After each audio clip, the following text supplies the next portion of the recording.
কদ আফলাহাল মুমিনুন,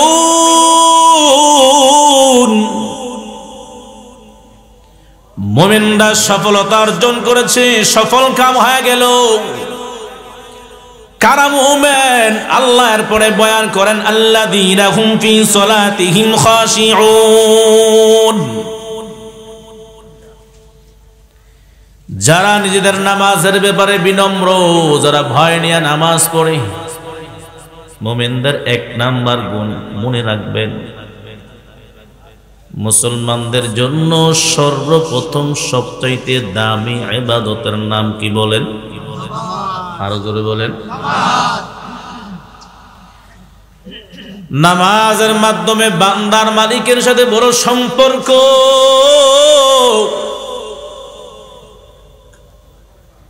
বান্দা যখন নামাজ পড়বে ইতমিনানের সাথে মালিককে হাজির করিয়া, যখন বান্দা নামাজে দাঁড়াবে, এই বান্দা ভয় নিয়ে নামাজে দাঁড়াবা। মুসলমানদের সবচাইতে দামি ইবাদত নামাজ। আল্লাহকে যারা মানে, আল্লাহকে যারা বিশ্বাস করে, পরকালকে যারা মানে, পরকালকে যারা বিশ্বাস করে, তারা আল্লাহর কদমে সেজদা দেয়, ঠিক কিনা? মোমেন বান্দা যাবে মসজিদে হাজির, অগ্নি পূজক যাবে আগুনের পূজার জন্য, মূর্তি পূজক যাবে মূর্তির পূজা করার জন্য, কিন্তু মুসলমান দৌড়াবে মসজিদে আল্লাহর কদমে কুদরতি বয়ে সেজদার জন্য, ঠিক কিনা? আল্লাহ তাআলা বলেন মুমিন বান্দা, যারা মুমিন আল্লাহর বৈশিষ্ট্যগুলি বয়ান করেছেন। এক নাম্বার বৈশিষ্ট্য হলো আল্লাযীনা হুম ফি সলাতিহিম খাশিউন, মুমিন তারাই যারা নামাজের মধ্যে আল্লাহকে ভয় করে, যাদের নামাজ হয় বিনম্র নামাজ, আল্লাহর ভয় নিয়ে যারা নামাজ পড়বে তারাই মুমিন। সুবহানাল্লাহ। আমার সমাজে নামাজের অভাব নাই, কিন্তু ভয় নিয়ে নামাজ পড়নেওয়ালার বড় অভাব, ঠিক কিনা বলেন? নামাজে দাঁড়ানোর পর বান্দা ডান দিক তাকায়, বাম দিক তাকায়, আল্লাহর ভয় নিয়ে নামাজ নাই।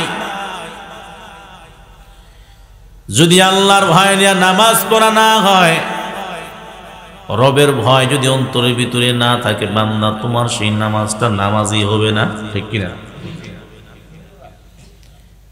নামাজ পড়লাম, কাকে সেজদা দিলাম, কার সামনে দাঁড়াইলাম? একজন ছাত্র যখন শিক্ষকের সামনে বসে, বলেন তো কিভাবে বসবে? বড় ভয় নিয়ে। যদি আরো শিক্ষকের হাতে ব্যাট থাকে, আরো ভয়। একজন ছাত্র যদি শিক্ষককে ভয় করিয়া তার সামনে কোনো বেয়াদবি না করতে পারে, আল্লাহ বলে মুমিন বান্দা শোনো, তুমি যখন নামাজে দাঁড়াইবে, তুমি কিন্তু আমি আল্লাহর সামনে হাজির হইছো। আমি আল্লাহ মালিক, তুমি আমার গোলাম। গোলাম গোলামিয়াত নিয়ে হাজির হইয়া দাঁড়াইবা, আমি মালিক তোমার সামনে হাজির। তুমি মনে করবা তুমি আমি আল্লাহকে দেখতেছো।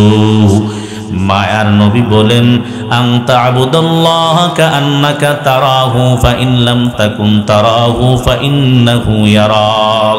এ বান্দা যখন নামাজে দাঁড়াইবা, বান্দা যখন আল্লাহর কুদরতি পায়ে সেজদা দিবা, এ বান্দা তুমি মনে করবা তুমি আল্লাহকে দেখতেছো। তুমি আল্লাহকে দেখতেছো, মালিক তোমার সামনে হাজির। এমন মনে করিয়া রবের গোলামি করো, ইবাদত করো। আমাদের এমন হালত হয়নি? এমন হালত আমাদের হয় না। রাহমাতুল লিল আলামিন বলেন আনতা আবুদাল্লাহা কাআন্নাকা তারা। বান্দা তুমি রবের গোলামি ইবাদত এমন ভাবে করো যেমন তুমি আল্লাহকে দেখতেছো। আর যদি তোমার এমন হালত না হয় যে তুমি আল্লাহকে দেখতেছো না, তাহলে বান্দা তুমি মনে করিও তুমি আল্লাহকে না দেখলে কি হয়েছে, কিন্তু মালিক তোমাকে ঠিকই দেখতেছে, ঠিক কিনা?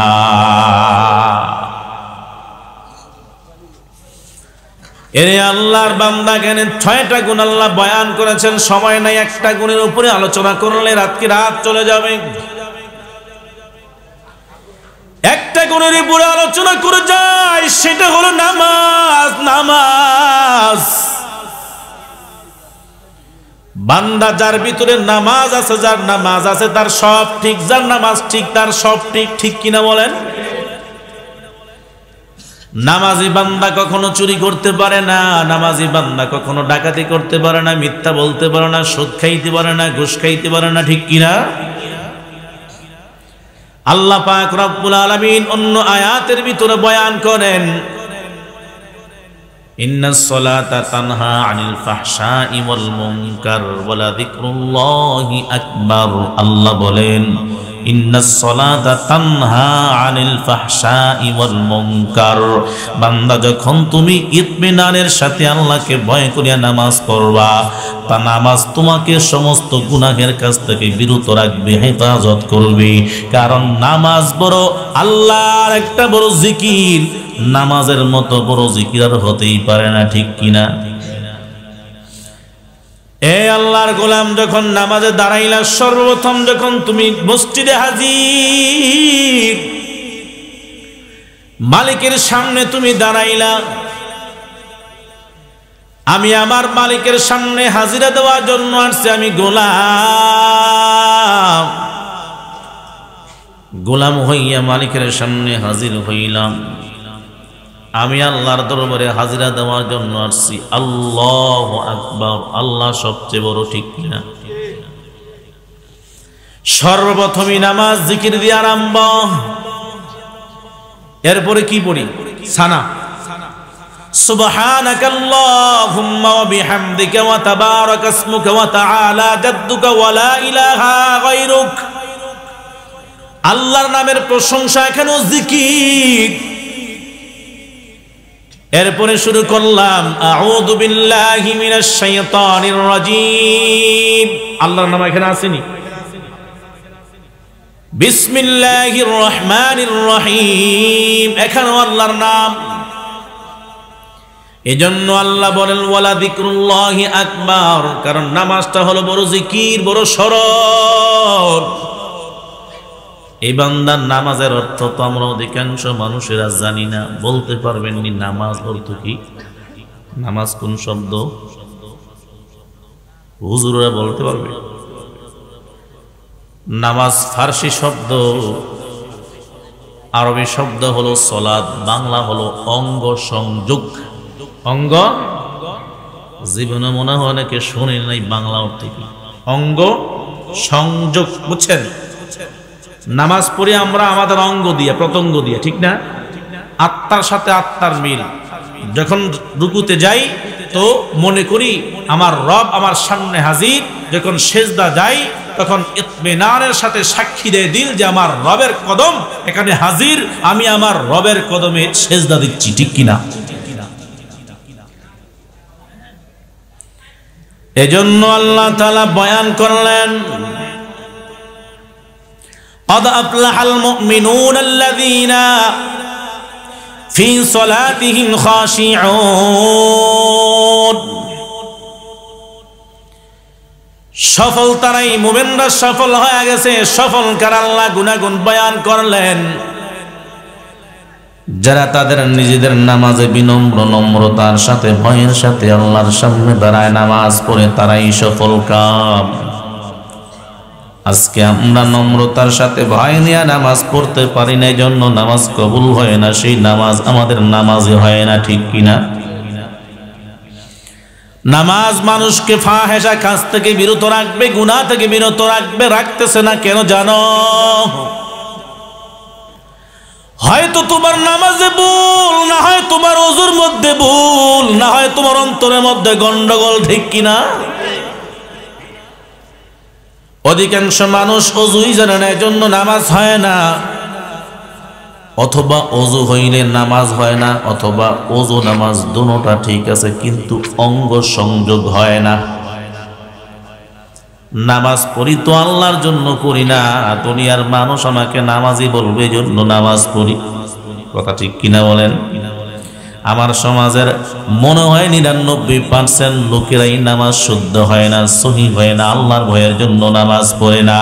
যদিও বান্দা নামাজ পড়ে ওযু হয় না, ওযু হইলে নামাজ হয় না। ওযু নামাজ ঠিক থাকলো, বান্দার অন্তরটা আল্লাহর জন্য না। এই নামাজ আল্লাহর জন্য হয় না, আল্লাহর ভয় নিয়ে নামাজ হয় না। নামাজের মধ্যে দাঁড়াইলে বান্দার ডান দিক তাকায়, বাম দিক তাকায়, মাঝে মধ্যে পারলে পিছনেও তাকায়, ঠিক কিনা বলেন?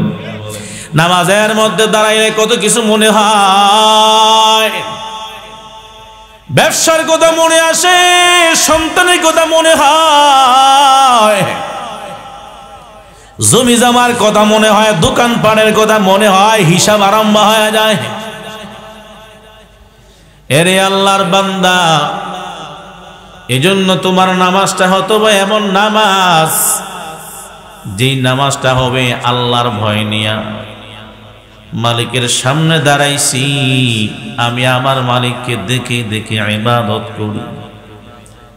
এক ইহুদি হযরতে আলীকে প্রশ্ন করেছিল, ও আলী, তুমি যে রবের ইবাদত করো, গোলামি করো, বলো না সেই রবকে তুমি দেখো নাকি? তুমি যে রবের কুদরতি পায়ে সেজদা দাও, বলো না দেখি ওই রবকে তুমি দেখো নাকি? হযরতে আলী জবাব দেয়, আমি এমন রবের ইবাদত করি না যেই রবকে আমি চোখে দেখি না। আমি যখন মাওলার কুদরতি পায়ে সেজদা দেই, আমি দেখতে পাই আমার রবের নূরের তাজাল্লি আমার কপালের নিচে বিছাইয়া দিছি। এমন হালত তৈয়ার করে নামাজ পড়তে পারলে দুনিয়ার কোনো তৃষ্ণা আসবে না, দুনিয়ার কোনো লোভ আসবে না, গুনাহের কথা চিন্তা আসবে না, ঠিক কিনা বলেন? যদি নামাজও পড়ো, মিথ্যা বলো, নামাজও পড়ো, চুরিও করো, নামাজও পড়ো, ডাকাতিও করো, বোঝা গেল তোমার নামাজ আল্লাহর দরবারে কবুল হয় না। যদি নামাজ আল্লাহর দরবারে কবুল হইতো, বোঝা যাইতো তোমার আল্লাহর দরবারে কবুল হওয়ার কারণে তুমি গুনাহ থেকে বাঁচতে পারতেছো। এখন যেহেতু গুনাহ থেকে বাঁচা সম্ভব হয় না, নামাজও পড়ি, মিথ্যাও বলি, নামাজও পড়ি, চুরিও করি, নামাজও পড়ি, ডাকাতিও করি, নামাজ পড়ি, সুদ খাই, ঘুষ খাই, আছে না নাই? মাথায় পাগড়ি, গায়ে লম্বা জুব্বা, হাতে তাসবিহ, মুখের মধ্যে লম্বা দাড়ি, 5 ওয়াক্ত নামাজ পড়ে, শুধু 5 ওয়াক্ত না, আওয়াবিন ইশরাক তাহাজ্জুদ নামাজ মিস করো না, কিন্তু বান্দা ডাকাতিও চুরিও মিথ্যা বন্ধ দেয় না, আছে না নাই? বাদ দিলাম চুরি করে না, ডাকাতি করে না, বান্দা মাঝে মধ্যে মিথ্যা বলে। এরে আল্লাহর বান্দা নামাজও পড়ে, তাসবিহও জপে, সাদা দাড়িও আছে, পাগড়িও আছে, লম্বা জুব্বাও আছে, সুদের খাতায় নাম লেখানো আছে, ঠিক কিনা বলেন? আপনাদের এখানে আসেনি? এরে নবীর উম্মত, এজন্য আল্লাহ পাক রব্বুল আলামিন বলেন, তুমি মুমিনদের খাতায় নাম লেখাইতে হলে শর্ত হলো তোমার নামাজটা সঠিক তরিকার নামাজ হওয়া লাগবে, সহি তরিকার নামাজ লাগবে। আর যখন নামাজ পড়বা, নামাজে দাঁড়াইবা, দুনিয়ার খেয়াল, দুনিয়ার ধ্যান সব হারাম। যখন আমি আল্লাহু আকবার বলিয়া নামাজ বাঁধলাম, যখন আমি আল্লাহু আকবার বলিয়া তাকবীর বাঁধলাম, এটাকে তাকবীরে তাহরিমা বলা হয়। কোন তাকবীর বলেন? বুঝেন নাই? প্রথম তাকবীরটা কোন তাকবীর? তাকবীরে তাহরিম। তাকবীরে তাহরিমা মানে সব হারাম, নামাজের বাইরে সব আমার জন্য হারাম। আমার ছেলে মেয়ে, আমার সম্পদ, আমার স্ত্রী, আমার ধন, আমার ক্ষমতা, আমার রাজত্ব, আমার চেয়ার, সব হারাম। সব এগুলা আমার না। আমি এখন নামাজের জন্য দাঁড়াইলাম, রবের কুদরতি বয়ে সেজদা দেব, রবের তাসবিহ জপব, পবিত্রতা বয়ান করব।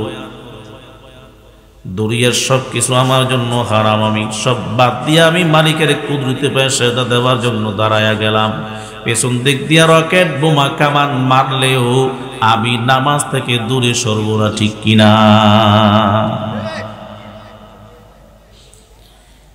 এরে নবীর উম্মত, এজন্য আমাদের নামাজগুলা নামাজের মতো নামাজ হয় না। আল্লাহ বলে, যারা মুমিনের গুণ অর্জন করতে চাও, তাদের দিলের ভিতরে নামাজকে বানায়া নাও। নামাজকে আপন বানায়া নাও, নামাজকে আপন বানায়া নাও। যদি নামাজকে আপন বানাইতে পারো বান্দা, দেখবা নামাজ তোমার জন্য সব মুসিবত থেকে হেফাজত করবে, উদ্ধার করবে। ইরি আল্লাহর বান্দা, আল্লাহর একজন গোলাম ছিল কামার। কামার চিনেননি আপনারা? কি কাজ করে? লোহা পিটায়া দা কাশি খন্তা বানায়।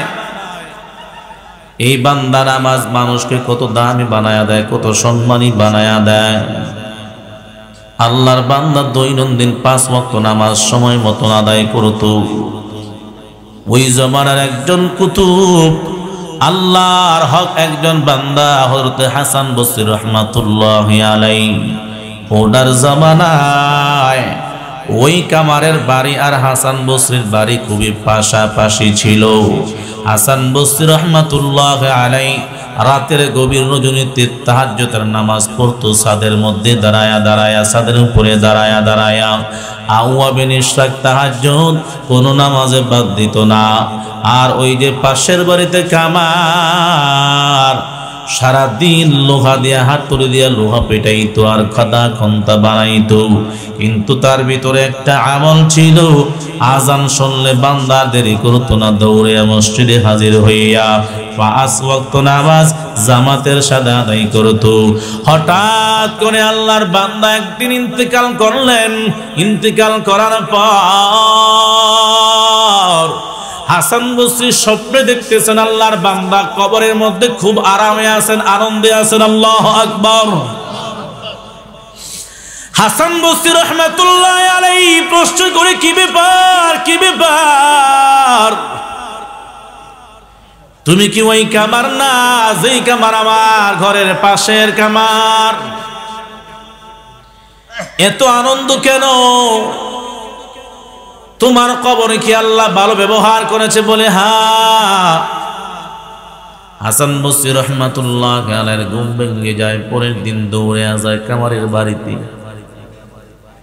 দৌড়ে হাজির হইয়া কামারের স্ত্রীকে জিজ্ঞাসা করেও, বলো না, গতকাল রাত্রে আমি কামারকে স্বপ্নে দেখেছি, কবরের মধ্যে বড় আনন্দ আছে। নিশ্চয় তার কোনো পার্সোনালি কোনো আমল আছে, বলো না কি এমন আমল করতো যে আমলের বদৌলতে আল্লাহ বান্দাকে মাফ করে দিয়েছেন। কামারের স্ত্রীকে যখন প্রশ্ন করে বারবার, স্ত্রী বলে, ও আল্লাহর বান্দা, আমার স্বামীর এমন কোনো নির্দিষ্ট কোনো আমল আমার চোখে পড়ে না, কিন্তু একটা আমল আমার মনে পড়ে। সেই আমলটা হলো যখন মসজিদের মুয়াজ্জিন আল্লাহু আকবার বলে আযান দিতেন, আল্লাহর কসম করে বলি, যখন ওই মসজিদের মুয়াজ্জিনের আযানের সুর শুনতো, আমার স্বামী আর ঘরে বসে থাকতো না। আল্লাহু আকবার বলিয়া যখন আযান দেয়, আমার স্বামীর হাতে যখন হাতুড়িটা থাকতো, ওই হাতুড়িটার সামনের দিকে বাড়াইতো না, পেছনে ফালাইয়া দৌড়াইতো। আল্লাহু আকবার। আমি মাঝে মধ্যে জিজ্ঞাসা করতাম, ব্যাপার কি? আল্লাহু আকবারের শব্দ শুনলে আপনি হাতুড়িটার সামনের দিকে আনেন না, পেছনের দিকে ফালাইয়া মসজিদের দিকে দৌড়ান কেন? স্বামী আমার জবাব দেয়, আল্লাহু আকবারের অর্থ জানি? বলে হ্যাঁ, আল্লাহ সবচেয়ে বড়। যদি আল্লাহ সবচেয়ে বড় হয় তাহলে দুনিয়ার কাম আমার জন্য ছোট, ঠিক কিনা জোরে বলেন? চাষি ভাই, যখন আল্লাহু আকবারের শব্দ তোমার কানে পৌঁছলো, তুমি যদি কাজে থাকো তাহলে তোমার কাজ বড় হয়ে গেল। ওই কামার তার স্ত্রীকে বুঝাইতেছেন, স্ত্রী ভালো করে শোনো, যখন আল্লাহু আকবার, আল্লাহ সবচেয়ে বড়, এই শব্দটা আমার কানে হাজির,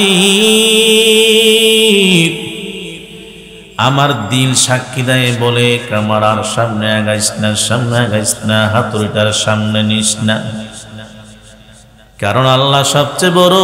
আল্লাহ তোকে মসজিদের দিকে ডাকি, বান্দা তাড়াতাড়ি মসজিদে হাজির হইয়া যা। আমি হাতুড়িটা পেছনের দিকে ফালাইয়া দৌড়ে মসজিদে হাজির হইয়া জামাতের সাথে নামাজটা আদায় করে নেই। এরে আল্লাহর বান্দা, এই ঘটনা যখন হাসান বসরি রাহমাতুল্লাহ আলাইহি শুনতে পাইল, পরের দিন আবার স্বপ্নে যোগে দেখাইতেছেন আল্লাহর বান্দা আল্লাহর নামকে সম্মান দেওয়ার কারণে, সময় মতন জামাতে হাজির হইয়া নামাজ পড়ার কারণে আল্লাহ পাক রব্বুল আলামিন তার কবরটাকে জান্নাতের বাগান বানায়া দিছি। আল্লাহ আল্লাহ क्या मुबारक नाम है, अल्लाह अल्लाह आशिकों का काम है, अल्लाह अल्लाह इच शीरीन स्तुनाम शीर शौकर मी कुनद जानम तमाम, या इलाही तो मेरा माबूद है, या इलाही तो मेरा माशूक है, या इलाही मुझसे मुझको दूर कर, ताकि देखो मुझ में तुझको एक नजर। নামাজ পড়বো কার জন্য? আল্লাহ পাক রব্বুল আলামিন বলেন, হে পয়গম্বর আপনি জানাইয়া দেন, বান্দা যখন নামাজ পড়বে নামাজটা হবে আল্লাহর জন্য, নামাজটা হবে আমি আল্লাহর। বান্দা যখন কোরবানি করবে কোরবানিটা হবে আল্লাহর জন্য। বান্দা যখন হজ করবে হজটা হবে কার জন্য? আল্লাহ বলতেছেন, পয়গম্বর আপনি বলেন, কুল ইন্না সলাতি ওয়া নুসুকি ওয়া মাহইয়ায়া ওয়া মামাতি লিল্লাহি রাব্বিল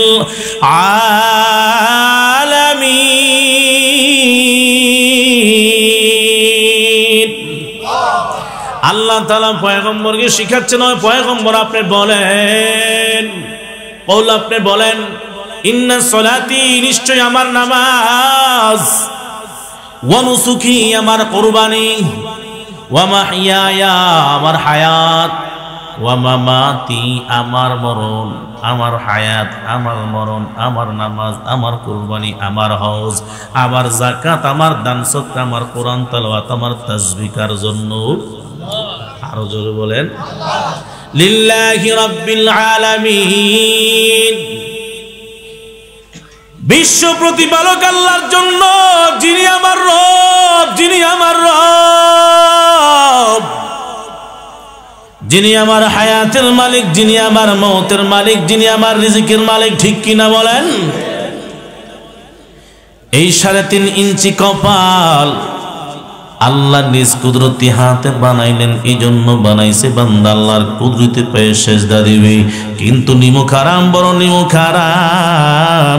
আমার সমাজের নিমুখ খামারের অভাব নাই, এমন নিমুখ হারামের অভাব নাই যারা পীরের পায়ে পীরের কদমে সেজদা দেয়, আছে না নাই? জোরে বলেন। এরে আল্লাহর বান্দা আল্লাহ পাক রব্বুল আলামিন বলেন, আমি আল্লাহ যদি আমি আল্লাহকে ছাড়া অন্য কারো সেজদা করার অনুমতি দিতাম, তাহলে আমি আল্লাহ সর্বপ্রথম প্রত্যেকটা স্ত্রীকে অর্ডার করতাম তার স্বামীকে সেজদা করার জন্য। এর নবীর উম্মত, আল্লাহ তাআলা ছাড়া অন্য কারো সামনে মাথা নত করা যাবে? জোরে বলেন। যদি মাথা নত করতে হয় একমাত্র নত করব কার সামনে?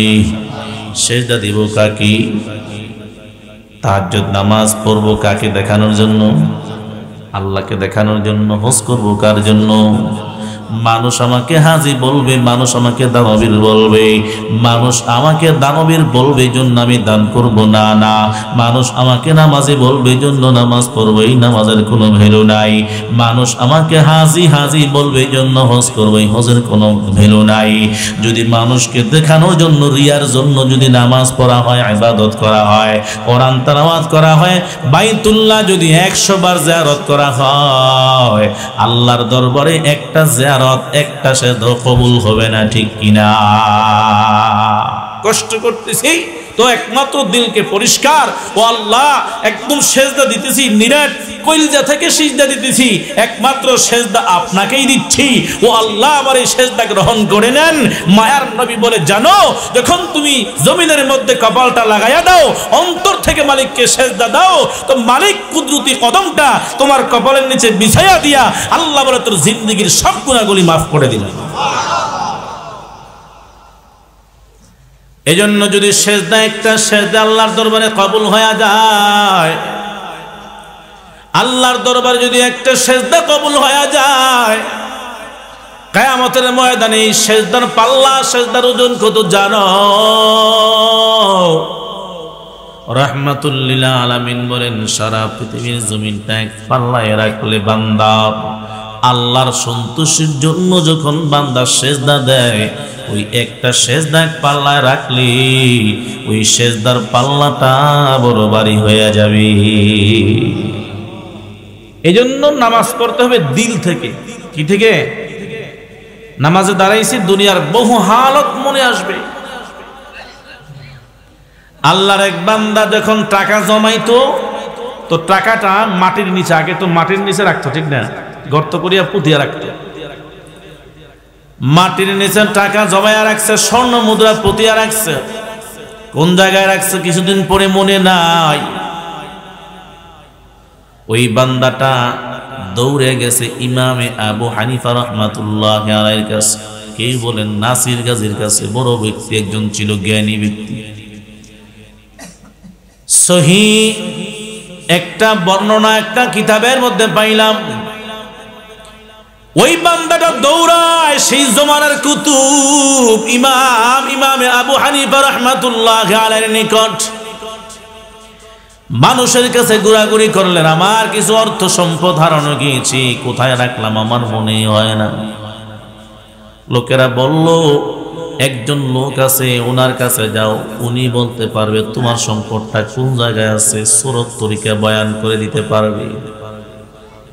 আল্লাহর বান্দা দৌড়ে গেলেন ইমামে আবু হানিফা রাহমাতুল্লাহ আলাইহির কাছে, যায়া হালত বয়ান করলেন, হুজুর আমার কিছু গচ্ছিত সম্পদ আমি মাটির নিচে পুঁতে রাখলাম, কিছুদিন পরে আমার আর স্মরণ হয় না কোন জায়গায় রাখছি। হুজুর বাহির করার তরিকা একটু বয়ান করে দেন, বলে দেন। ইমামে আবু হানিফা রাহমাতুল্লাহ আলাইহি বললেন, হে আল্লাহর বান্দা, বাড়িতে যাও, বাড়িতে যাও সুন্দর করে ওযু বানায়া নামাজের মধ্যে দাঁড়ায়া যাইবা। সাবধান, দুনিয়ার কোন হালত যেন তোমার অন্তরের ভিতরে না আসে। দুনিয়ার কোন খেয়াল ধ্যান ধারণা যেন অন্তরে না আসে। যদি দুনিয়ার খেয়াল ধ্যান ধারণা অন্তরে আসে, আবার নামাজ ছাড়িয়া দিবা, আমার নামাজে দাঁড়াইবা। এই আমলটা দিয়া দিলেন, তোমার সম্পদ পাওয়া যাইবে। আল্লাহর বান্দা বলে, হুজুর নামাজের সাথে আর আমার সম্পদের সাথে সম্পর্ক কি?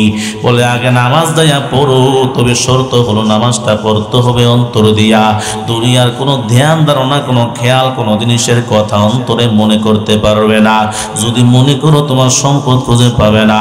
আর যদি মনে না করতে পারো, যদি একাচিত্ততার সাথে যদি নামাজ পড়তে পারো, আল্লাহকে যদি হাজির নাজির মনে করিয়া নামাজে দাঁড়াইতে পারো, তাহলে তোমার এই নামাজের মাধ্যমে সম্পদের তালাশ হয়ে যাবে। আল্লাহর বান্দা বাড়িতে যাবার পরে ওযু বানায়া নামাজে দাঁড়াইছে, দুনিয়ার খেয়াল ধ্যান ধারণা সবার সামনে হাজির হয়ে গেছে। আবার নিয়ত করিয়া নামাজে দাঁড়াইছে, আবার খেয়াল ধ্যান ধারণা সব হাজির। তৃতীয়বার যখন নামাজের মধ্যে দাঁড়াইছে, বান্দার সম্পদ কোন জায়গায় পুঁতিয়ে রাখছে তাও হাজির হয়ে গেছে। আল্লাহু আকবার বলেন। এরে আল্লাহর বান্দা, এজন্য বলি নামাজের মাধ্যমে সব ফয়সালা আল্লাহর তরফ থেকে হয়ে যায়।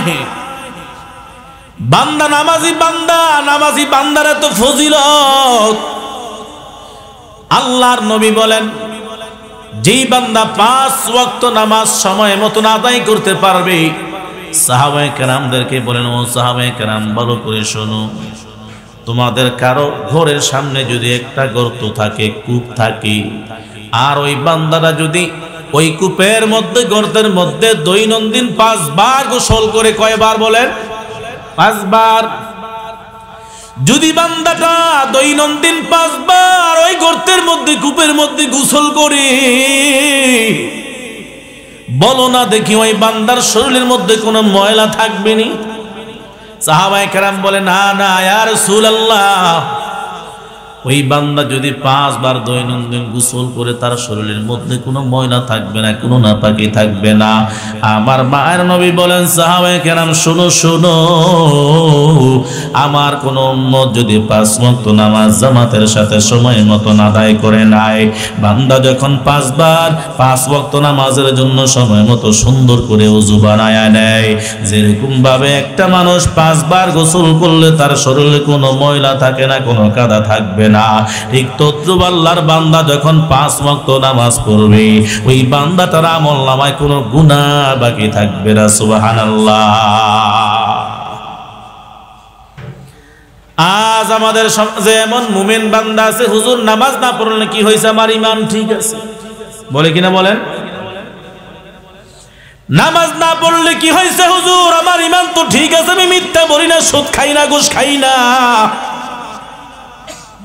মায়ার নবী বলেন, মুসলমান আর কাফেরের মাঝে পার্থক্য হলো নামাজ। মুমিন বান্দা নামাজের সময় মসজিদে দৌড়াবে, আর কাফের দৌড়াবে গির্জায় মন্দিরে, ঠিক কিনা বলেন?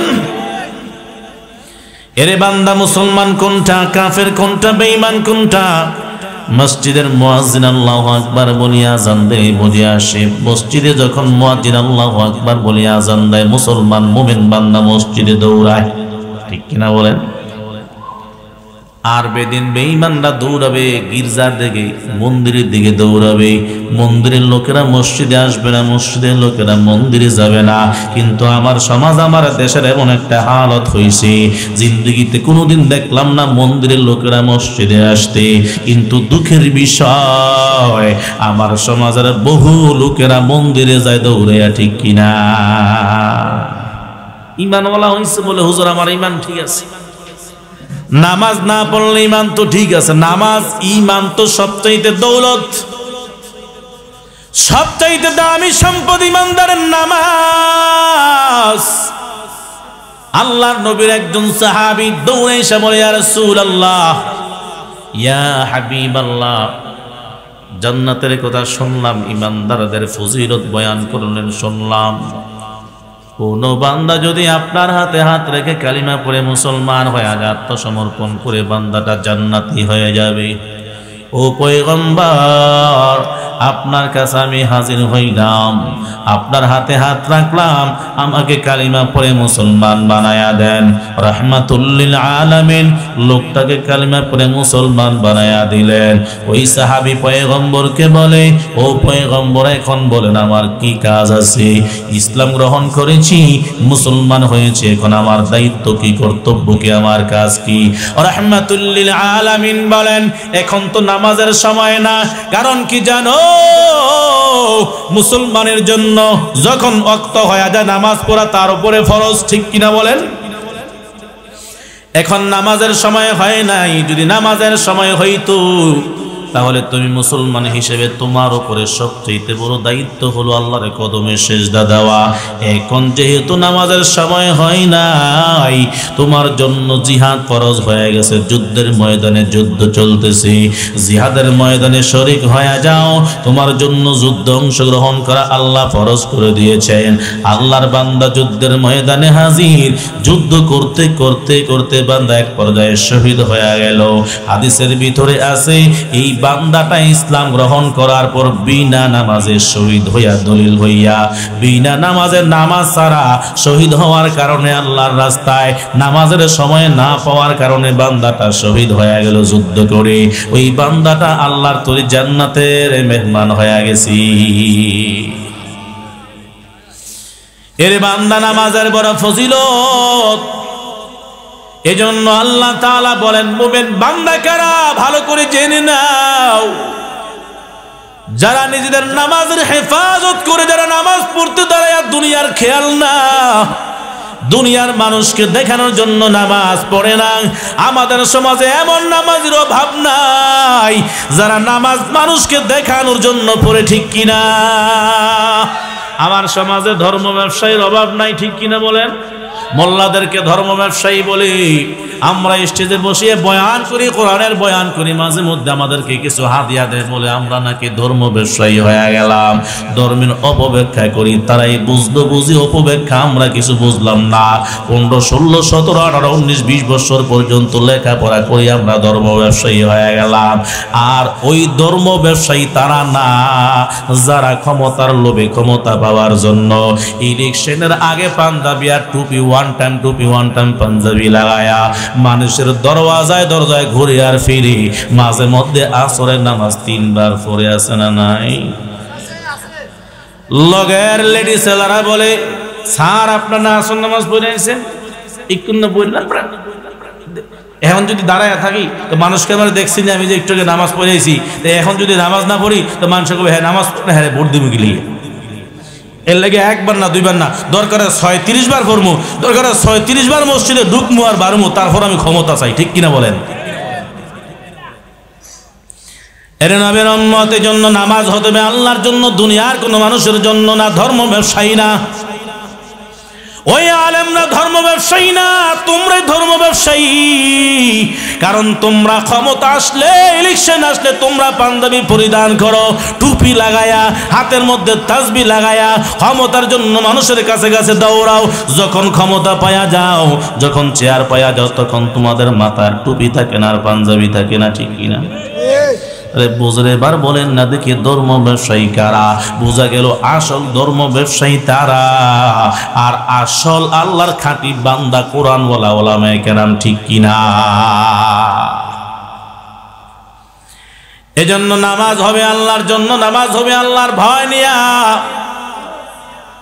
5 ওয়াক্ত নামাজ যদি বান্দার সময় মতো আদায় করতে পারো, রহমতের নবী বলেন যেই বান্দা 5 ওয়াক্ত নামাজ সময়ের মতো আদায় করবে, মান সাল্লাহুন্না লিওয়াক্তিহিন্না, আল্লাহর নবী বলেন যেই বান্দা তার 5 ওয়াক্ত নামাজ সময় মতন আদায় করবে, আল্লাহ পাক রব্বুল আলামিন তাকে পুরস্কার দান করবেন। কি পুরস্কার? মায়াত নবী বলেন আগে শর্ত মানিয়া লাও, যেই বান্দা সময় মতন নামাজ 5 ওয়াক্ত নামাজ আদায় করবে খুশু খুজুর সহিত, আল্লাহর ভয় নিয়া, মন জমায়া, অন্তর দিয়া নামাজ যেই বান্দা পড়বে, আল্লাহর নবী বলেন আল্লাহ তাআলা ওয়াদা করেছেন তাকে মাফ করে দিবেন। আরো আসতে বলেন, আল্লাহ ওয়াদা করেছেন, শর্ত হলো যে বান্দা সময় মতো নামাজ আদায় করবে। ওয়াক্ত মতো নামাজ পড়া ফরজ, কিন্তু আমরা নামাজ পড়ি ওয়াক্তের দিকে কোনো খেয়াল নাই। ফজরেরটা জোহরের সময়, ঠিক কিনা বলেন? সূর্য উঠা গেছে কোন সময় খবর নাই, তাড়াহুড়া করিয়া নামাজে দাঁড়িয়ে উযু হয় না, নামাজও হয় না, সূর্য উঠা গেছে, এই নামাজের কোনো ভ্যালু নাই, ঠিক কিনা? জোহরের নামাজ আসরের সময় গেলে পড়ি, আসরের ওয়াক্ত চলে আসছে, জোহরের নামাজ আদায় হয় না। ওয়াক্ত মতো যেই বান্দাটা সময় মতন নামাজটা আদায় করবে, খুশু খুজুর সহিত যেই বান্দা নামাজ পড়বে আল্লাহর ভয় নিয়া, অন্তর জমায়া, মনোযোগ দিয়া যেই বান্দা নামাজ 5 ওয়াক্ত আদায় করবে, মায়ার নবী বলেন আল্লাহ তাআলা তার ব্যাপারে একটা জিম্মাদারি নিয়েছেন, তাকে মাফ করে দিবেন। আর যেই বান্দা 5 ওয়াক্ত নামাজ সময় মতন আদায় করবে না, যদিও আদায় করে নেয়, শর্ত পাওয়া যায় না, খুশু খুজু নাই, অন্তরে আল্লাহর ভয় নাই, মনোযোগ নাই, নামাজে দাঁড়াইছে আর বান্দা খাদ্যায় আর চুলকা আছে না, নামাজে দাঁড়াইলে চুলকানির ব্যায়াম আরম্ভ হয়, নামাজে দাঁড়াইলে ব্যবসার কথা মনে হয়, নামাজে দাঁড়াইলে সম্পদের কথা মনে হয়, নামাজে দাঁড়াইলে গরুটা কোন জায়গায় কোটা দিয়ে আসছে এটা মনে হয়, সুইটারি জায়গা, দোকান রাইখা আসছে, চুরিনি করে নিয়ে যায় এই খেয়াল আসে, টাকার বান্ডেলটা রাইখা আসছে না জানি, সীতারের নিচে টাকা রাইখা আসছে না জানি, নাতি পুতিরা হাত দিয়া লয়ে যায়, এই খেয়াল মনে হয়, ঠিক কিনা বলেন? মায়ার নবী বলেন বান্দা যখন এই নামাজ না দিল জমায়া নামাজ পড়বে খুশুর সহিত, আল্লাহর ভয় নিয়ে বান্দা যখন নামাজ পড়বে, মায়ার নবী বলেন আল্লাহ তাআলা তার ব্যাপারে একটা দায়িত্ব গ্রহণ করেছেন, আল্লাহ তাকে মাফ করে দিবেন। সুবহানাল্লাহ। আর যেই বান্দা নামাজ পড়বে ঠিক কিন্তু আল্লাহর ভয় নিয়ে না, মনোযোগ নিয়ে না, বান্দা নামাজের মধ্যে অলসতা করিয়া না। ওই বান্দার ব্যাপারে আল্লাহ তাআলা বলেন, যেই বান্দা নামাজের মধ্যে অলসতা করবে, আল্লাহর ভয় নিয়ে মনোযোগ সহকারে যেই বান্দা নামাজ পড়বে না, আল্লাহ বলে তার ব্যাপারে আমার কোনো জিম্মা নাই। রহমাতুল লিল আলামিন বলে তার ব্যাপারে আল্লাহর কাছে কোনো জিম্মাদারিত্ব নাই। আল্লাহ চাইলে মাফ করতে পারেন, চাইলে আযাব দিতে পারেন, ঠিক কিনা? এর নবীর আশিকের জন্য নামাজ, মুমিন বান্দার এক নাম্বার গুণ হলো নামাজ সময় মতো নামাজ আদায় করবা। এক নাম্বার গুণ হলো ভয় নিয়ে নামাজ পড়বা, আল্লাহর ভয় নিয়ে নামাজ। কেমন ভয়, কেমন ভয় জানো? আমার মালিক আমার সামনে হাজির, আমার ডান দিকেও তাকানো যাবে না, বাম দিকেও তাকানো যাবে না। আমার সম্পদ চলে যাক, সন্তান চলে যাক, সব চলে যাক, আমার মালিক আমার অন্তরে আসল, ঠিক কিনা বলেন? আমার মালিকের সামনে আমি হাজির, আমি আমার মালিকের কুদরতে পায়ে সেজদা দেব। এই অন্তরের ভিতরে খুশুর সহিত যখন বান্দা তুমি নামাজ পড়বা, মায়ার নবী বলেন তোমার নামাজে তোমার সেজদায় বড় ওজনদার হবে। এই অন্তরের মধ্যে আল্লাহর ভয় নিয়ে বান্দা যখন তুমি সেজদা দিবা, সেজদার মধ্যে দেখতে পাইবা ভূমিকম্প আরম্ভ হয়ে গেছে। সুবহানাল্লাহ। আগে নামাজ পড়লে ওলামে কেরাম আউলিয়া কেরাম যখন জমিনে সেজদা দিত, তো তাদের সেজদার কারণে জমিন থরথর করে কাঁপতো, ঠিক কিনা বলেন? 5 ওয়াক্ত নামাজের হেফাজত করে হে মুমিন, মায়ার নবী বলেন যেই বান্দা 5 ওয়াক্ত নামাজকে সময় মতো আদায় করবে, আল্লাহ তাকে 5টা পুরস্কার দেবেন। কয় পুরস্কার? খুব মনোযোগ। 5 ওয়াক্ত নামাজ বান্দা যদি সময় মতো আদায় করে, আল্লাহ তাকে 5টা পুরস্কার দান করবেন। একটা পুরস্কার দুনিয়াতে, 4টা পুরস্কার মরার পরে। কয় পুরস্কার বলেন? জবান দিয়ে পারে না? কয়টা পুরস্কার? কি করলে? ঘুমাইলে?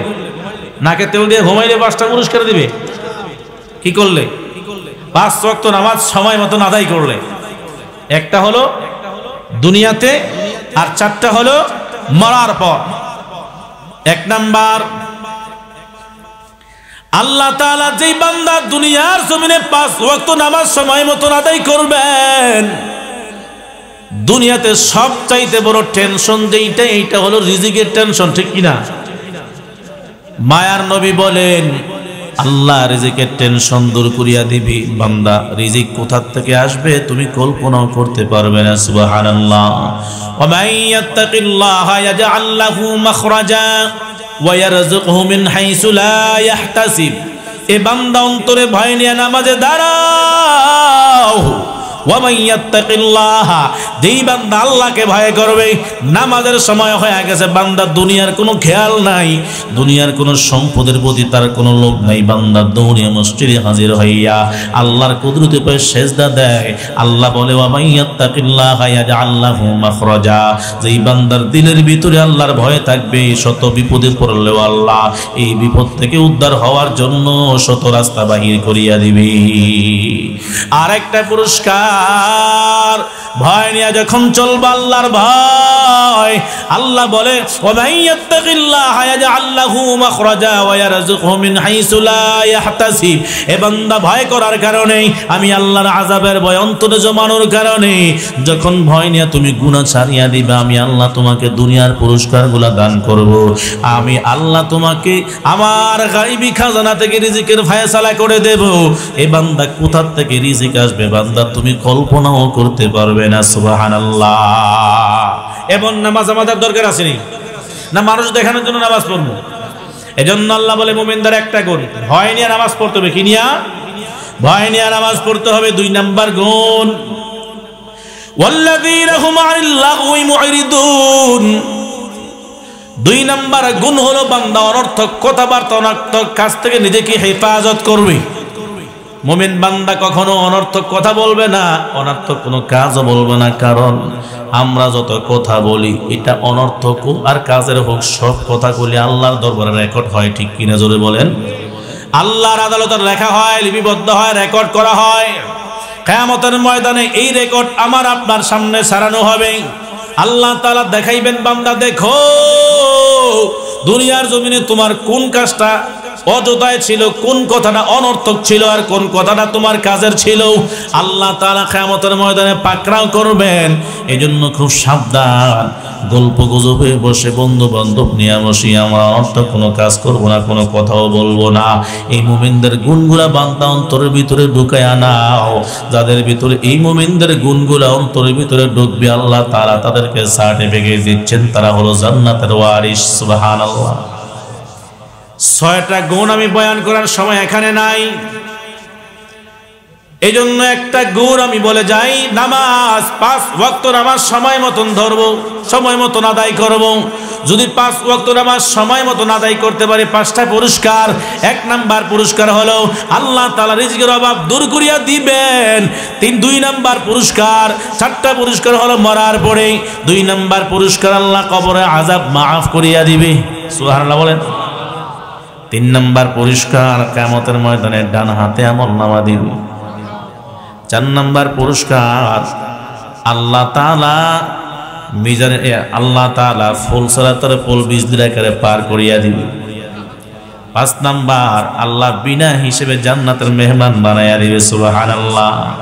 5 ওয়াক্ত নামাজ সময় মতো আদায় করতে পারলে কয় পুরস্কার? 5টা পুরস্কার। 1 নাম্বার মুখস্থ করবেন। 1 নাম্বার আল্লাহ তাআলা দুনিয়াতে রিজিকের অভাব দূর করিয়া দিবেন। 2 নাম্বার পুরস্কার কবরে আযাব মাফ করিয়া দিবেন। 3 নাম্বার পুরস্কার ডান হাতে আমলনামা দিবেন। 4 নাম্বার পুরস্কার ফুল সালাতের ফুল বিজলির আকারে পার করিয়া দিবেন। 5 নাম্বার পুরস্কার বিনা হিসেবে আল্লাহ জান্নাতের মেহমান বানায়া দিবে। সুবহানাল্লাহ। এই জন্য নামাজগুলোর হেফাজত করবো তো ইনশাআল্লাহ। 5 ওয়াক্ত নামাজ সময়মতো আদায় করবো তো ইনশাআল্লাহ। এই আল্লাহর বান্দা তার সাথে সাথে যেই বান্দাটাই নামাজগুলো আদায় করবে, মানুষ যখন মৃত্যুবরণ করবে, আল্লাহর নবী বলেন মানুষ মৃত্যুবরণ করার পরে যখন তাকে মাটি দিয়ে মানুষ চলে যায়, ইদা উযিআল মাইয়িতু ফি কবরিহি জাআল কুরআনু ইনদা রাসিহি ওয়াস সালাতু আন ইয়ামিনিহি ওয়াস সাওমু আন শিমালিহি ওয়া সাইরুল হাসানাতি ইনদা রিজলাই। রাহমাতুল লিল আলামিন বলেন মানুষ যখন মৃত্যুবরণ করে, তাকে যখন কবরে রেখে মানুষ চলে আসে, দুনিয়ার মানুষ চলে যায়, সম্পদ তার আপন হয় না, সন্তান তার আপন হয় না, বন্ধু বান্ধব তার আপন হয় না, সবাই চলে আসে। ওই কবরের সাথী কি হবে তোমার জানো?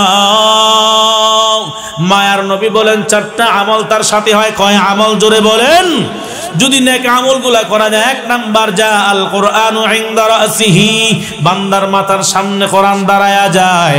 ওয়াস সালাতু আইয়ামিনিহি, নামাজ তার ডান দিকে দাঁড়ায়া যায়। ওয়াস সাওমু আন শিমালিহি, রোজা তার বাম পাশে দাঁড়ায়া যায়। ওয়াসাইরুল হাসানাতি ইনদা রিজলাই, আর সমস্ত নেক আমল তার পায়ের দিক দিয়ে দাঁড়ায়া যায়। মুনকার নাকির ফেরেশতারা ডান দিকে আসে, নামাজ যুবকের বেশে দাঁড়ায়া যায়। মুনকার নাকির ফেরেশতারা মাথার দিক দিয়ে আসে, কোরআন তার মাথার সামনে দাঁড়ায়া যায়। মুনকার নাকির ফেরেশতারা বাম পাশ দিক দিয়ে আসে, ওরা মাহে রমজান মাসের রোজা তার সামনে দাঁড়ায়া যায়। পায়ের দিক দিয়ে যায় সমস্ত নেক আমল, তাহাজ্জুদ, আওয়াবিন, ইশরাক, কোরআন তেলাওয়াত, হে বান্দার তাসবিহ, বান্দার নেক আমল, বান্দার দান সদকা সব তার পায়ের দিক দিয়ে দাঁড়ায়া যায়। 4 দিক দিয়ে 4 যুবক দাঁড়ায়া যায় বান্দাকে রক্ষা করার জন্য। আল্লাহর কাছে ফেরেশতারা বলে, ও আল্লাহ, কার কাছে পাঠাইলা? যার ডান দিক দিয়া নামাজ, বাম দিক দিয়া রোজা, মাথার দিক দিয়া কোরআন, পায়ের দিক দিয়া সমস্ত নেক আমল দাঁড়ায় গেছে। আল্লাহ পাক রব্বুল আলামিন বলেন, হে ফেরেশতার দল, তোমাদের কি এখনো বোঝার বাকি? যেই বান্দা দুনিয়া থেকে কোরআনকে সাথী বানায় আসলো, যেই বান্দা নামাজকে সাথী বানায় আসলো, যেই বান্দা রোজাকে সাথী বানায় আসলো, যেই বান্দা নেক আমলকে সাথী বানায় আসলো, ওই বান্দাকে তোমরা কিভাবে প্রশ্ন করবা? আমি আল্লাহ তার পক্ষ থেকে প্রশ্নের জবাব দিয়া দিলাম, বান্দাটা জান্নাতের মেহমান। সুবহানাল্লাহ। এই ফেরেশতার দল তার কবরটার মধ্যে জান্নাতের গালিচা বিছাইয়া দাও, তার শরীরের মধ্যে জান্নাতের পোশাক পরিধান করাইয়া দাও, আর কবর থেকে জান্নাত পর্যন্ত একটা সুড়ঙ্গ রাস্তা খুলিয়া দাও। আল্লাহু আকবার। এর নবীর উম্মত এই আমল যদি নিয়ে যাইতে পারি, কোরআনকে যদি আপন বানাইতে পারি, কোরআন মাথার সামনে দাঁড়ায়া যাবে। রমজান মাসের রোজাগুলিকে যদি আপন বানাইতে পারি, রোজা যদি রাখতে পারি বাম পাশে দাঁড়ায়া যাবে, নামাজ যদি পড়তে পারি ডান পাশে দাঁড়ায়া যাবে, দান সদকা নেক আমল নফল ইবাদত বندگی করতে পারলে পায়ের দিক দিয়ে দাঁড়ায়া যাবে।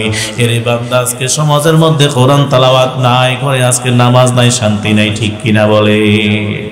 আগের বেলায় সন্তান ফজরের নামাজের পরে, ফজরের নামাজ পড়িয়া মানুষ ঘরের মধ্যে বসে বসে সূরা ইয়াসিনের তেলাওয়াত, গুনগুন গুনগুন শব্দে সূরা ইয়াসিনের তেলাওয়াত মানুষের কানে ভেসে আসতো। আজকে কোরআনের তেলাওয়াত শোনা যায় না, ফজরের পরে গানের আওয়াজ, ঠিক কিনা জোরে বলেন?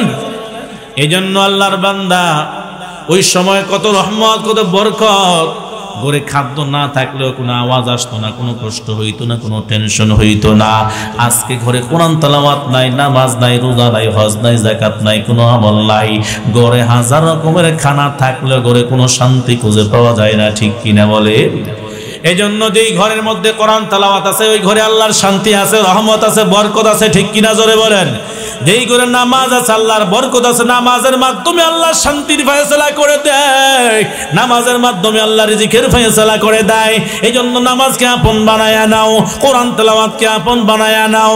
আল কোরআন হুজ্জাতুল লাকা আও আলাইক, মায়ার নবী বলেন কোরআন তোমার জন্য কিয়ামতের ময়দানে হয় তোমার পক্ষে সাক্ষী দিবে, না হয় তোমার বিপক্ষে সাক্ষী হয়ে যাবে। এ বান্দা কোরআন পড়তে পারার পরেও আমাদের সমাজে এমন মানুষের অভাব নাই, বছরে একবার কোরআন শরীফ খুলেও যায় না, আছে না নাই? অভাব নাই। মায়ার নবী বলেন যেই বান্দা কোরআন পড়তে পারার পরেও কোরআন ধরবে না, খুলবে না, পড়বে না, কিয়ামতের ময়দানে আল্লাহর আদালতে তার বিপক্ষে সাক্ষী দিবে। আল্লাহ বান্দা কোরআন পড়তে পারার পরেও কোরআনটাকে ধরেও নাই, খুলেও নাই, এই নাফরমানকে তুমি জাহান্নামী বানায়া দাও। আল্লাহ কোরআনের সাক্ষী গ্রহণ করিয়া তাকে জাহান্নামী বানায়া দিবে।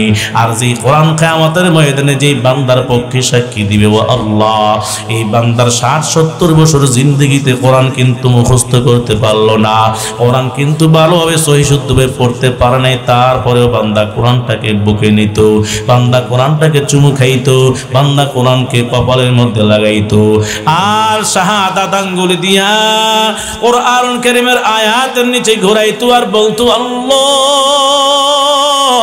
এই কোরআন আমি পড়তে পারি না, আমার কপাল বড় খারাপ, কপাল বড় খারাপ, কি হইছে মালিক? তারপরে তোমার এই কোরআনকে আমি ভুলি না, তোমার এই কোরআনকে মুখে লাগাই, তোমার এই কোরআনকে আমি চুমু খাই, আমার কপালে লাগাই, শাহাদাত আঙ্গুল দিয়া সাক্ষী দিই তুমি যা বলেছো সব সত্য বলেছো। বান্দা যখন এই সাক্ষী দিবে, কিয়ামতের ময়দানে কোরআন তার জন্য সুপারিশ করে তাকে জান্নাতের মেহমান বানায়া দিবে। সুবহানাল্লাহ। এর নবীর উম্মত আজকে থেকে ইরাদা করেন, নিয়ত করেন, যারা কোরআন পড়তে পারেন না, কোরআন পড়তে না পারলেও কোরআনটাকে ধরে হলো চাইব, খুলে হলো চাইব, কোরআন পড়তে না পারলে কোরআনটাকে বুকে লাগাইব, কোরআনটাকে চুমা খাইব, কোরআনটাকে কপালে লাগাইব। যে কোরআন, যেই চক্ষু দিয়া কোরআন পড়বে, কোরআন দেখবে, সেই চক্ষু জাহান্নামের আগুনে জ্বলবে না। যে কপালের মধ্যে কোরআনটা লাগবে, সেই কপাল জাহান্নামের আগুনে জ্বলবে না। যে জবান দিয়া কোরআন তেলাওয়াত হবে, সেই জবান জাহান্নামের আগুনে জ্বালাবে না। এর নবীর উম্মত যেই শাহাদাত আঙ্গুলি দিয়া ধরে ধরে বান্দা কোরআন তেলাওয়াত করেছি, ওই শাহাদাত আঙ্গুলি, ওই হাতটাকে আল্লাহ জাহান্নামের আগুনে জ্বালাবে না, ঠিক কিনা? এই জন্য কোরআনকে সাথী বানাও, কবরে তোমার সঙ্গী হয়ে যাবে।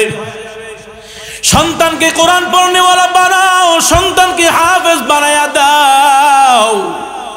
মরণের সময় তোমার বড় কাজে আসবে এই সন্তান। একটা সন্তানকে আলেম বানাও, যে সন্তানটা তোমার মরার পরে নিজ হাতে গোসল দেবে, নিজ হাতে কাপনের কাপড়টা পরাবে। যে সন্তান হাজার হাজার মানুষের সামনে দাঁড়ায় তোমার জানাজার ইমামতি করবে, এমন সন্তান দিয়া যাও। যেই সন্তান তোমার মরার পরে কবরে নিজ হাতে শোয়াইয়া বলবে, মিনহা খলাকনাকুম ওয়া ফিহা নুঈদুকুম ওয়া মিনহা নুখরিজুকুম তারাতান উখরা। এই দোয়া পড়ে পড়ে পড়ে পড়ে মাটি দিবি। দুনিয়ার সব মানুষ চলে যাবে, বন্ধু চলে যাবে, বান্ধব চলে যাবে, আত্মীয় স্বজন চলে যাবে, কিন্তু তোমার সন্তান কবরের সন্নিকটে দাঁড়ায় থাকবে আর চোখের পানি ছেড়ে কান্না করবি আর বলবি, রব্বিরহামহুমা কামা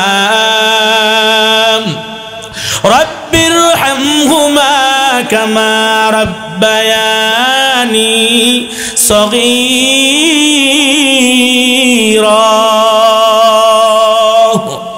এই সন্তান দাঁড়ায়া দাঁড়ায়া চোখের পানি ছাড়বে আর কান্না করবে, আল্লাহ ছোটবেলায় মা বাবা যেরকম আমাকে লালন পালন করেছে, ইচ্ছা করলে তো আমাকে মেরে ফেলতে পারতো, মা বাবাকে মারে নাই। মা নিজে বিছানায় ঘুমাইছে, আমি সন্তানকে শুকনা জায়গায় রাখছে, মা বুকের মধ্যে কাপড়ে আঁচল দিয়া জড়াইয়া রাত কাটাই দিছে। বাবা মাথার ঘাম পায়ে ফেলে আমাকে কত কষ্ট করে মেহনত করে লেখাপড়া করাইছে, বড় করিয়েছি। আজকে ওই মা জননী অন্ধকার কবরে, বাবা দুঃখী অন্ধকার কবরে কিন্তু আযাব দিয়েন না। এই নবীর উম্মত, ওই সন্তান যখন মা বাবার কবরের সামনে দাঁড়ায়া দাঁড়ায়া দোয়া করবে আর চোখের পানি ছাড়বে, মায়ার নবী বলেন ওই সন্তানের চোখের মণিকুটা থেকে চোখের পানিটা বের হইতে দেরি, আমার আল্লাহ সেই সন্তানের মা বাবার কবরের আযাব মাফ করতে দেরি করে না। এমন সন্তান দরকার আছে না নাই? এ হাফেজের বাবারা, হাফেজের মায়েরা, ভালো করে শুনো, তোমার কপাল কত ভালো। কিয়ামতের ময়দানে হাফেজে কোরআনদের মা বাবার মাথার মধ্যে আল্লাহ নূরের টুপি পরাইয়া দিবে। সুবহানাল্লাহ বলবেন না? মা বাবার মাথার মধ্যে নূরের তাজ পরাইয়া দিবে, এমন তাজ, এমন আলো হবে বলে চন্দ্র আর সূর্য কি আলো। যখন কিয়ামতের ময়দানে হাসরের মাঠে মা বাবার, হাফেজে কোরআনদের মা বাবার মাথার মধ্যে আল্লাহ নূরের টুপি পরাইয়া দিবে, ওই সূর্যের আলো চন্দ্রের আলো মলিন হয়ে যাবে, এত আলোকিত হয়ে যাবে। মানুষগুলো জিজ্ঞাসা করবে ব্যাপার কি, তাদের এত সম্মান কেন? আওয়াজ আসবে তাদের এত সম্মান, কারণ তারা হলো আলেম, তারা হলো হাফেজে কোরআনের মা বাবা।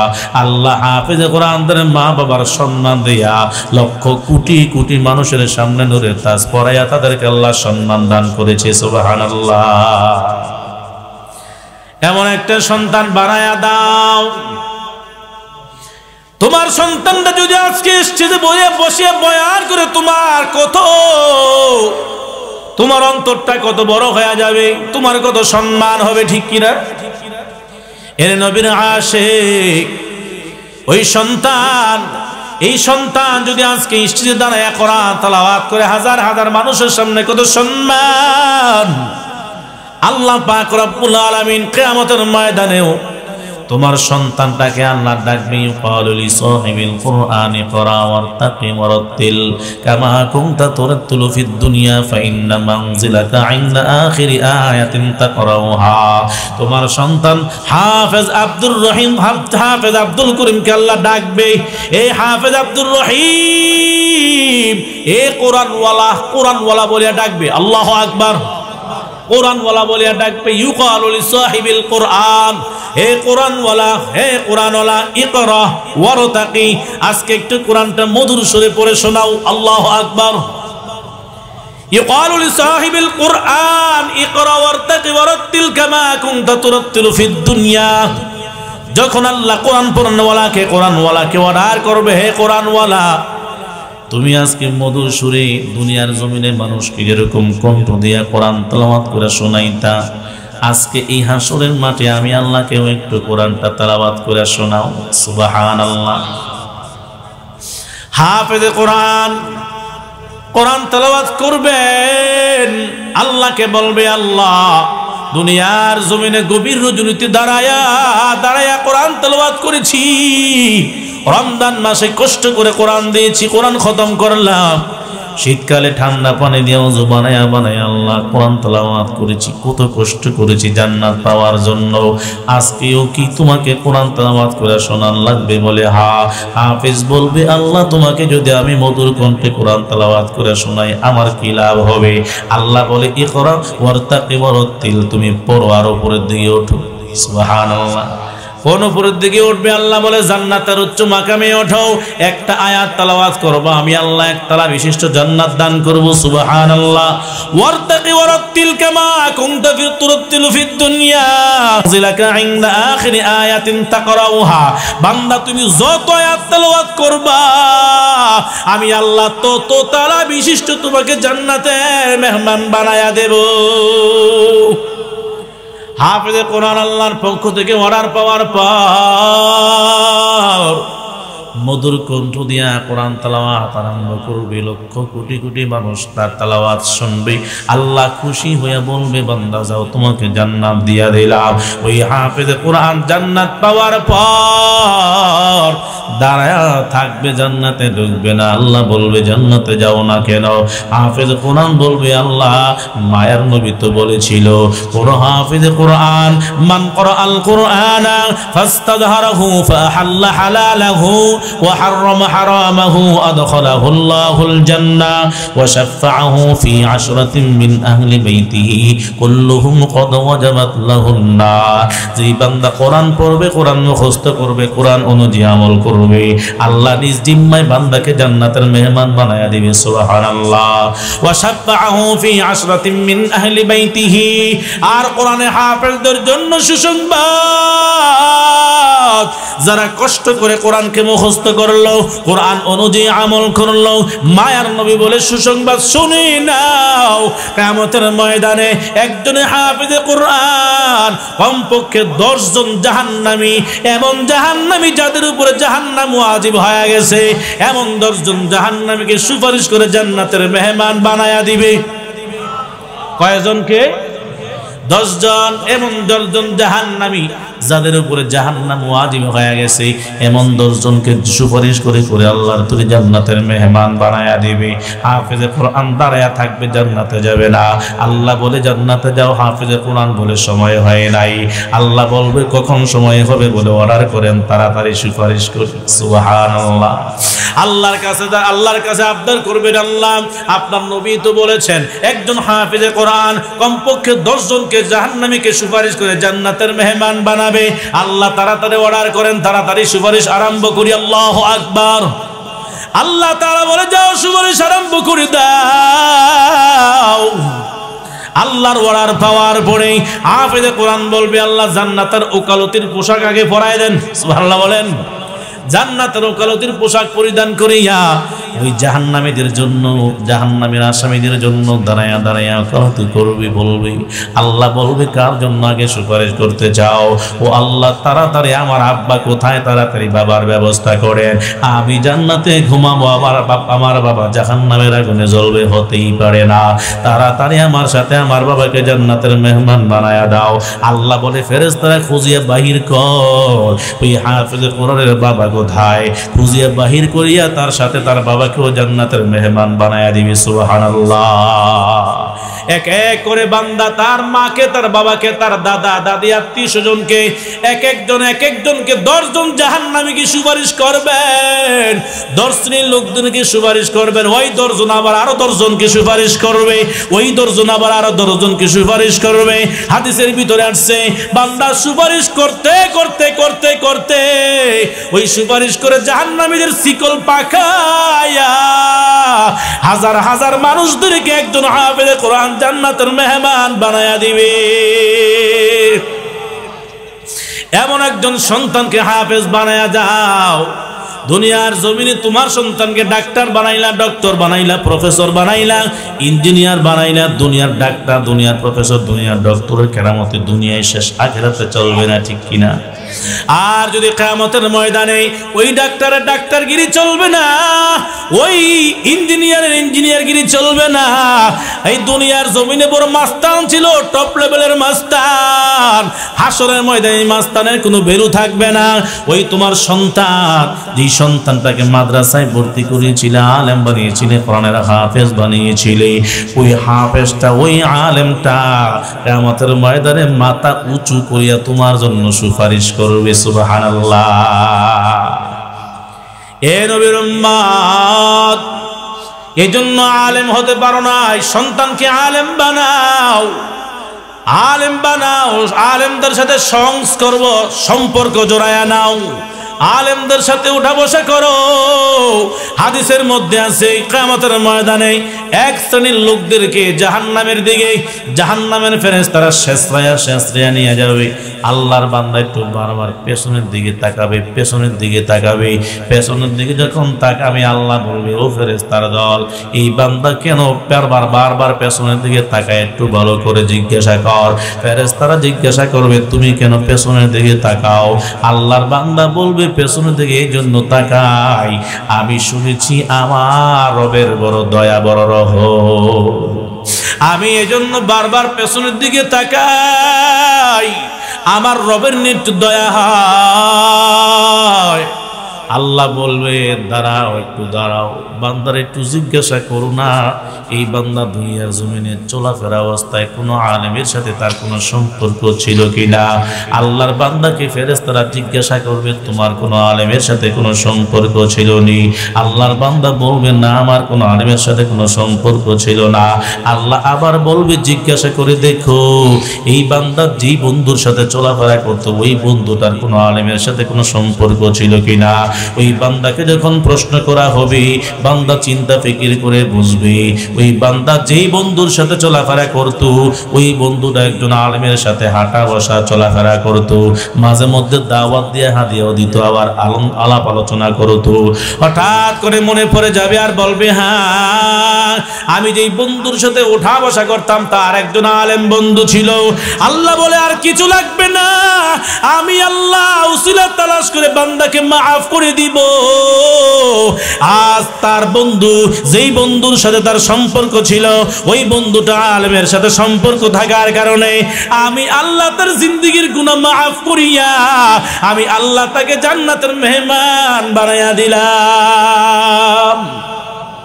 কিয়ামতের ময়দানে আজ দুনিয়ার জমিনে থেকে আলেমের সাথে আলেমের হাতে হাত মিলাইয়া চলবা, আলেমদেরকে সম্মান করবা, মসজিদের ইমাম সাহেবকে অবহেলা করবা না। খোদার কসম করে বলি,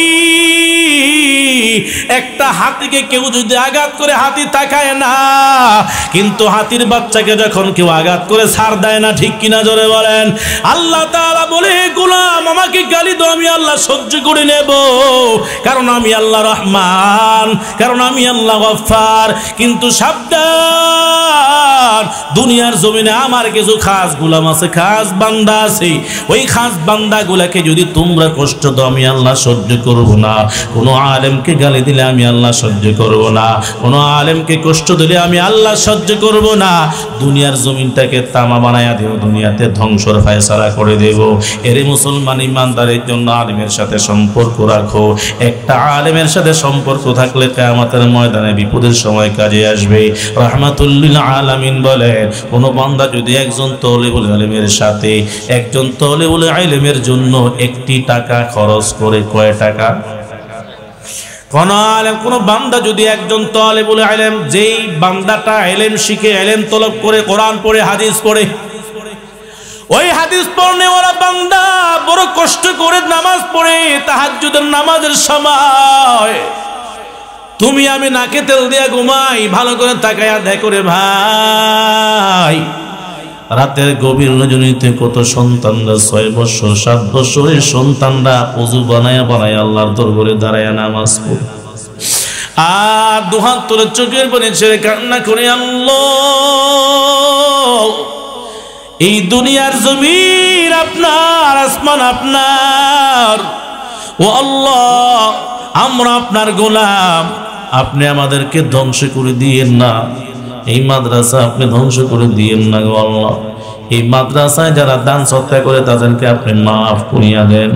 ছোট ছোট সন্তানরা চোখের পানি ঝরায়া গভীর রজনীতে আল্লাহ দরবারে কান্না করে, আর তুমি আমি নাকি তেল দিয়া ঘুমাই।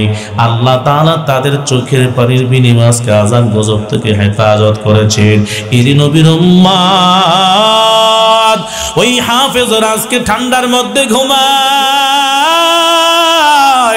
আর তুমি আরাম করে ঘুমাও। দরওয়াজা নাই, জানালা নাই, নিচে কার্পেটের ব্যবস্থা নাই, আরামের কোনো বিছানা নাই, আরাম করে ঘুমাইতে পারে না, আরাম করে পেট ভরে খাইতেও পারে না, তারপর আল্লাহকে বলে না, কোরআন তেলাওয়াত ছাড়ে না। ওই সন্তানটা তোমার আমার জন্য দৈনন্দিন আল্লাহর দরবারে কান্না করে দোয়া করে। ওই সন্তানরে কষ্ট দিয়া, ওই আলেমদেরকে কষ্ট দিয়া তুমি আমি আরামে থাকবো, তা হতেই পারে না। এর নবীর উম্মত মায়ার নবী বলেন, ওই কষ্ট পানেওয়ালা হাফেজদের পিছনে যারা একটি টাকা ব্যয় করবে, আমি মায়ার নবী বললাম উহুদ পাহাড়টাকে 2 বার স্বর্ণে পরিণত করে আল্লাহর রাস্তায় দান করে দিলে যত সওয়াব। কোন বান্দা যদি একজন তলিবুল ইলম, কোরআন পড়নেওয়ালা, হাদিস পড়নেওয়ালা একটা ছাত্রের পিছনে যদি 1 টাকা ব্যয় করে, আমার আল্লাহ তার চাইতে বেশি সওয়াব তার আমলনামায় দান করে। সুবহানাল্লাহ।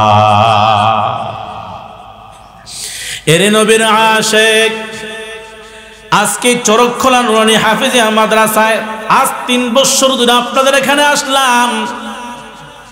এই মাদ্রাসা মসজিদ কিয়ামতের ময়দানে আল্লাহর আদালতে সাক্ষী দিবে, ঠিক কিনা জোরে বলেন। মাদ্রাসার কোন তালিবুল ইলম যদি আপনার আমার কারণে যদি কষ্ট পায়, কিয়ামতের ময়দানে আল্লাহর দরবারে জবাব দিতে হবে, ঠিক কিনা বলেন।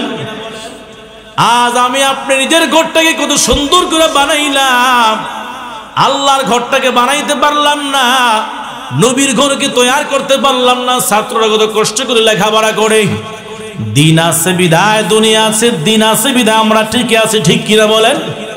যদি কোরআন পড়নেওয়ালারা, আল্লাহ বললে ওয়ালারা যদি দুনিয়ার জমিনে না থাকতো, আল্লাহ দুনিয়ার জমিন রাখতো না। এই আল্লাহ বললে ওয়ালা, কোরআন পড়নেওয়ালারা আছে বিদায় আল্লাহ দুনিয়ার জমিন টিকে রাখছে, ঠিক কিনা। এই মসজিদগুলাকে ধরে রাখা দরকার, মাদ্রাসাগুলোর সাথে সম্পর্ক রাখার প্রয়োজন।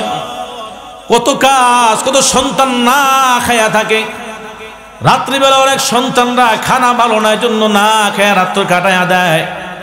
অনেক সন্তানদের ভালো কোনো কাপড় নাই, অনেক সন্তানরা খাতা কিনে পড়তে পারে না, অনেক সন্তানরা একটা কলম কিনবে এমন উপযুক্ত না, আসরের পরে বিকাল বেলা একটু নাস্তা করবে এমন উপযুক্ত সন্তানও, এমন সন্তানও এখানে অভাব নাই। এই আল্লাহর বান্দা মাঝে মধ্যে খোঁজ নেবেন, হুজুর কি লাগবে বলেন মাদ্রাসা। যদি খবর রাখেন, দিতে নাও পারে, পরামর্শ দেওয়ার কারণে আল্লাহ জান্নাতের ফয়সালা করতে পারে, ঠিক কিনা জোরে বলেন। লম্বা কোনো আলোচনা না, কিয়ামতের ময়দানে 10 নাম্বার একজন ব্যক্তির জন্য হাফেজে কোরআনরা সুপারিশ করবে। আল্লাহ বলে 10 নাম্বারে কার জন্য সুপারিশ করবা? ওই হাফেজে কোরআন বলে, আল্লাহ এই চরকখোলা নুরানি মাদ্রাসার মধ্যে ভর্তি হয়েছিলাম, আমি গরিব ছিলাম, আমার বাবা গরিব ছিল, সম্পদ দিয়া টাকা দিয়া লেখাপড়া করাইতে পারে নাই। এই কওমি মাদ্রাসাগুলো চলে কওমের অনুদানে, জাতির অনুদানে, ঠিক কিনা বলেন। সরকারের কোনো অনুদান নাই, সরকারের কোনো অনুদান নাই, কারণ সরকার অনেকবার চেয়েছিল তাদের আয়াত নেওয়ার জন্য, কিন্তু উলামায়ে কেরাম, দেওবন্দি উলামায়ে কেরাম, দেওবন্দির উলামায়ে কেরামদের মাসলাক হলো, যদি অন্যের আয়াত চলে যায় তাহলে আল্লাহর উপরে তাওয়াক্কুল ছুটিয়া যায়। কওমি মাদ্রাসাগুলো চলে আল্লাহর উপরে ভরসা আর চোখের পানির বিনিময়, ঠিক কিনা। তাহাজ্জুদের সময় চোখের পানি আর আল্লাহর উপরে তাওয়াক্কুল, এই 2টা জিনিস দিয়েই, এই 2টা শক্তি দিয়ে কওমি মাদ্রাসাগুলো চলে। এমন মাদ্রাসা লেখাপড়া করেছি যে রাত্রিবেলায় আমরা খানা খাবো, এমন সময় আওয়াজ আসছে বোরিংয়ে চাউল নাই, দোয়া করো। সমস্ত ছাত্রদেরকে নিয়ে দোয়ার আয়োজন হয়ে গেছে, এদিক দিয়া ছাত্ররা দোয়ার মধ্যে শরিক, আর পেছন দিক দিয়া চাউলের ট্রাক হাজির হয়ে গেছে। আল্লাহু আকবার। চোখের দেখা, মিথ্যা বলি না। যেখানে আমরা লেখাপড়া করেছি, হুজুর হযরতদের কাছে আয়েশা বলতো, হুজুর আমার বাবা অসুস্থ, আমার অমুক অসুস্থ, অমুক অসুস্থ, একটু দোয়া করেন। তো দোয়া করতো, তো আল্লাহ তাআলা বিভিন্ন বড় বড় রোগ থেকে তাদেরকে আল্লাহ মুক্তি করে দিত। সুবহানাল্লাহ। এজন্য মাঝে মধ্যে এই ছাত্রদেরকে খাওয়ায় একটু দোয়া নিবেন, নিষ্পাপ বেগুনা মাসুম বাচ্চাদের থেকে একটু দোয়া নিবেন, তাদেরকে খাওয়াইয়া কলিজা ঠান্ডা করিয়া তাদেরকে কিছু পুরস্কার দিয়ে, হাদিয়া দিয়া দোয়া নিবেন, দেখবেন আল্লাহ বড় বড় ধরনের বিপদ থেকে হেফাজত করবে।